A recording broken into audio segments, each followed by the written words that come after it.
반갑습니다. 성재준입니다. 총선이 끝나고 난 다음에 우리한테 남아있는 과제가 몇 가지가 있죠. 일단 첫 번째 같은 경우는 윤석열 대통령과 한동훈 위원장 두 사람의 갈등 문제가 남아 있습니다. 이미 제가 영상을 통해서 말씀을 드렸던 것처럼 아직 윤석열 대통령 임기가 3년이나 남아있는 상태죠. 이런 상태에서 당과 그리고 또 정이 일치하지 못하고 분열을 하게 된다면 앞으로 다가올 지방선거나 대선 같은 경우는 필피할 게 뻔합니다. 그래서 지금 시점에서 제일 중요한 거는 뭐 특정 지금 뭐 유튜버들도 마찬가지인데 계속해가지고 한동훈 위원장한테 비판을 하는 거 이런 것도 당연히 안 해야 되고요. 마찬가지로 윤석열 대통령한테 모든 책임을 묻는 것도 우리가 안 해야 됩니다. 지금 시점에서 제일 중요한 것은 최대한 의견을 잘 모아가지고 분열되지 않도록 하는 게 제일 중요한 포인트겠죠.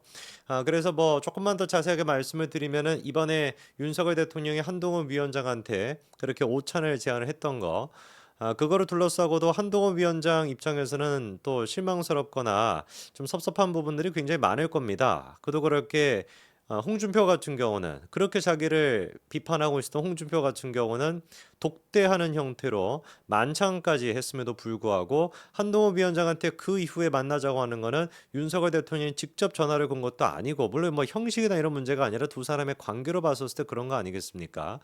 그것뿐만 아니라 비대위원들과 다 같이 그냥 글자 그대로 원오프 댐으로 그렇게 이제 만난다라는 거 만찬도 아니고 오찬으로 만난다라는 거 뭐 이런 것들 생각해 본다면 한동훈 위원장 입장에서는 왜 섭섭한 게 없겠습니까? 그럼에도 불구하고 제가 말씀을 드렸던 것은 지금 시점에서 윤석열 대통령과 한동훈 위원장이 갈등하는 그리고 또 분열되는 국면으로 가서는 절대로 안 된다. 그래서 얼마 안 가서 윤석열 대통령과 한동훈 위원장이 또 만나서 또 대화를 나누는 그런 장면이 나올 거라고 저는 확신하고 그리고 기대하고 있습니다. 그다음에 이제 두 번째 우리가 풀어야 되는 문제가 뭐냐? 이재명 대표, 이재명에 대한 그 존재가 우리가 또 풀어야 되는 숙제입니다. 여러분 아시는 것처럼 윤석열 대통령과 이재명이 이번에 또 만남을 갖게 되죠. 근데 이 만남을 둘러싸고 보수우파 국민들 중에는 상당 부분 많은 분들이 아니 어떻게 저렇게 범죄 혐의가 있는 사람, 재판이나 받고 있는 사람, 그런 사람을 우리가 만나야 되냐, 대통령이 그거를 만나야 되냐라고 생각하시는 분들도 계실 겁니다. 당연히 그 심정 이해가 되죠. 그럼에도 불구하고 현실적으로 생각해 봤었을 때 이 문제가 뭐겠습니까? 우리가 지금 극명한 여소야대 상태에 있다라는 거. 협치를 하는 척이라도 안 하면은 정말 글자 그대로 할 수 있는 게 아무것도 없다라는 거. 그게 이제 우리가 직면해 있는 현실이고 그런 차원에서 윤석열 대통령도 강력한 의지를 가지고 자기가 이제 정치를 하겠다라고 내려놓은 거 아니겠습니까? 그 뜻을 우리가 또 존중을 할 필요가 있겠죠. 이재명이가 뭐 윤석열 대통령을 만나서 하고 싶은 거는 분명할 거예요. 그 자리에서는 아마 뭐 최상병 특검이 됐거나 김건희 여사 특검이 됐거나 그런 얘기를 꺼내지는 못할 것 같고요.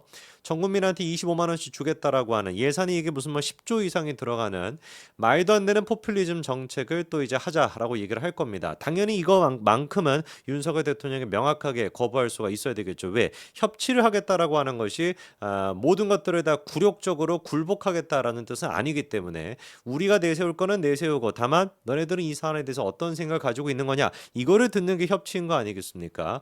그렇기 때문에 정말로 윤석열 대통령이 25만 원씩 전 국민한테 주겠다라고 하는 말도 안 되는 그런 포퓰리즘 정책만큼은 명확하게도 선을 그을 수가 있어야 될 겁니다. 이재명의 입장에서는 윤석열 대통령을 만난다라는 것 자체만으로도 정치적인 위상이나 입지가 올라가는 효과가 있겠죠. 그렇기 때문에 8번이나 거절당했음에도 불구하고 만나자고 계속 그렇게 한 거 아니겠습니까? 그러나 그럼에도 불구하고 이재명한테 풀리지 않고 있는 가장 중요한 풀 수 없는 가장 중요한 요소가 있으니 그게 바로 사법 리스크 문제입니다. 여러분 아시는 것처럼 이화영 씨에 대해 가지고 이재명이가 정말 마지막 생명의 동아줄인 것처럼 이화영 씨의 사안을 지금 붙잡고 있는 상태입니다. 이번에는 이화영이가 자필 또 편지를 공개를 했어요. 옥중 서신을 또 공개를 했습니다. 이것도 사실 뭐 코미디인데 애당초 그 옥중에서 일기 같은 거를 이화영이가 써왔잖아요. 근데 지금까지 뭐 검찰한테 회유를 당했다, 뭐 어떤 식으로 뭐 설득을 당했다 그런 얘기는 굉장히 많이 있었는데 그 옥중 일기에서조차도 단 한 번도 술자리에 대한 언급이 없었습니다. 왜 그렇겠습니까? 그 옥중 일기를 갖다가 무슨 뭐 그거 뭐 조사를 합니까? 그거를 무슨 뭐 조작을 시킬 수가 있습니까? 이화영이가 자기 하고 싶은 얘기 거기다 다 쓰는 거잖아요. 그럼에도 불구하고 단 한 번도 지금까지 술자리에 대한 언급이 없었거든요. 왜였겠습니까? 없던 얘기니까 글자 그대로 구라를 지금 치고 있기 때문에 없던 얘기를 이제 와서 부랴부랴 만들어낸 거 아니에요. 총선 직전에. 이번에 공개했던 그 옥중 서신이라고 하는 것도 제가 보기에는 자술서가 아니라 그냥 자백서라고 보입니다. 뭐를 자백하는 것이냐? 자기가 거짓말했다라는 걸. 눈에 띄는 게 몇 가지가 있어요. 제일 첫 번째 제목이 이제 뭐라고 나와 있냐? 이재명 대북 송금 조작 사건 1 이렇게 돼 있습니다. 여러분 생각해 보십시오. 지금 시점에서 이화영이가 어떤 상황에 놓여 있습니까? 6월 7일이면은 지금 검찰에서 구형을 15년을 때린 상태예요. 실형. 사실상 지금 하고 있는 짓거리를 본다면 15년 그대로 나올 가능성이 굉장히 높습니다. 그러면 이런 절체절명의 위기 속에서 정상적인 사람이었다라고 한다면 내 의견을 뭔가 피력하거나 내가 억울하다 이런 얘기를 하는 게 나와야 되는 거 아니겠어요? 자술서라고 한다면 애당초 그런데 지금 제목 자체가 이재명 대북송금 조작 사건 이렇게 적어놨어요. 이 사건 자체가 이화영 씨가 연루가 돼 있는 이화영 본인의 얘기임에도 불구하고 자기에 대한 얘기하지 않고 이재명에 대한 얘기를 꺼낸 만큼 사실상 이재명에 대한 재판이었다라는 걸 보여주는 것이죠. 변호사도 마찬가지 아니었습니까? 이화영 씨 재판에 나가가지고 이재명은 지금 기소도 안 된 상태인데 이재명이 무죄면 이화영도 무죄다. 이재명의 무죄를 이화영의 변호인이 주장하고 있는 그 꼬라지거든요. 애당초 이 사건 자체도 그러니까 이화영 본인 스스로도 자기에 대한 재판이라고 생각하지 않고 이재명에 대한 재판이라고 보고 있다라는 고백을 하는 것이죠. 그것뿐만 아니라 지난 4일에 재판에 가가지고 처음으로 이제 이 술판에 대한 얘기를 했었을 때 이화영 씨가 분명히 뭐라고 얘기했냐? 술을 마셨냐는 질문에 대해서 술을 마셨다. 하얀 종이컵에 따라서 나눠줬다라고 얘기했습니다.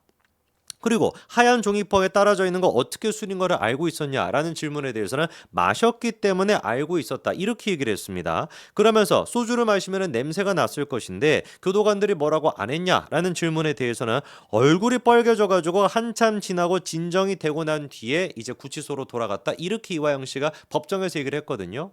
근데 이제 와서는 또 뭐라고 말을 바꾸고 있냐? 음주 자체가 없었다라고 얘기를 해요. 이화영 씨는 술을 안 마셨다라고 얘기하고 있습니다. 그러니까 종이컵에다가 담겨 있는 거 그거를 보고 뭔가 좀 이게 입에 갖다 댔더니만 술이 아니라고 생각해가지고 그대로 내려놨다라고 말을 또 살짝 바꿨어요. 끊임없이 그러니까 거짓말하고 있는 겁니다.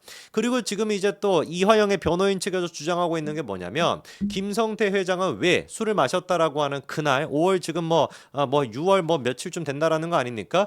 그날 왜 도대체 7시 반까지 안 들어가고 있었냐 이런 거를 가지고 또 따지고 있어요. 그러니까 검찰청에 이제 김성태 회장 같은 경우는 5시 반에 바로 돌아가지 않고 저녁 이제 7시 45분까지 있었다라는 거 아닙니까? 근데 이 부분에 대해 가지고 7월 5일에 근데 이 부분 같은 경우도 코멘인 게 뭐냐면은 원래 애당초 이 지금 이화영 씨가 주장했던 게 뭐였습니까? 김강민 변호사가 주장했던 게 뭐였어요? 7월 5일 그때쯤 돼가지고 저녁까지 이화영 씨가 술을 마셨다. 요게 이제 원래 김강민 변호사가 주장했던 내용이었습니다. 근데 이게 지금 다 논파가 됐잖아요. 이화영 씨 같은 경우는 7월 5일 그거를 지금 날짜를 보니까 저녁까지 있었건커녕 아예 그냥 5시 반 정도 돼가지고 구치소로 돌아갔다는 게 확인이 됐습니다. 이화영 씨가 주장했던 것처럼 저녁에 술판이 있다라는 것도 거짓말이라는 게 기록을 통해서 확인이 된 상태예요. 그러면 국민 여러분 죄송합니다. 제가 거짓말을 했습니다. 이렇게 얘기해도 모자랄 판인데 아니 그러면 김성태는 왜 저녁 7시 반까지 있었던 거야? 7시 45분까지 있었던 거야? 이날 왜 김성태만 늦게까지 수원지검에 남아 있었을까요? 라고 의문을 제기하고 있는 게 말이 되냐고요. 그리고 또 저녁까지도 술판이 있었다라고 하는 거를 애당초 이화영 씨가 어떻게 알고 있었던 겁니까? 이화영 씨가 저녁까지 술판에 같이 있지 않고서야 그 검찰청에서 술판이 있었다라는 걸 이화영이 어떻게 아냐고요. 자기는 구치소로 돌아간 상태인데 무슨 초능력 같은 게 있어가지고 검찰청 안에 막 들여볼 수가 있는 겁니까? 말이 안 되는 거잖아요. 처음부터 그러니까 끝까지 모든 것들이 이화영 씨가 김성태 등등과 같이 저녁까지 술판이 있었다라고 하는 것도 구라였던 것이고 김성태가 저녁 7시 반까지 있었든지 말든지 그게 지금 이화영 씨랑 무슨 상관이 있는 것이다 또다시 물타기를 하고 있는 겁니다. 저는 그래가지고 마지막에 지금 이화영이라는 사람이 나와가지고 자필 자술서라고 하는 걸 공개하고 있는데 그 내용도 하나하나씩 꼭 씹어보면은 마지막 순간조차도 어느 날 저녁 식사를 하였다. 이런 식으로 또 얘기하고 있거든요. 그러니까 자기도 날짜를 특정하고 못하는 겁니다. 끝까지 모든 것들이 그러니까 이화영 씨가 입이 지금 하나도 안 맞고 있다라는 것이고 자술서가 아니라 사실상 그러니까 자백서라고 보는 게 맞다라는 것이죠. 저는 법원에서 이런 측면에서 이화영 씨가 사법부를 농락하고 있는 것을 가만히 둬서는 안 된다라고 봐요. 그리고 또 이화영 씨의 변호사라고 하는 지금 김강민 변호사 이거 민주당 출신의 경기도 의원 아닙니까? 이 인간부터 사실상 제가 보기에는 검찰이 그냥 가만히 내비두는 것이 아니라 한 번 더 하면 무슨 뭐 고발 조치하겠다라고 하는데 그럴 것이 아니라 당장에 고발 조치해야 된다라고 봅니다.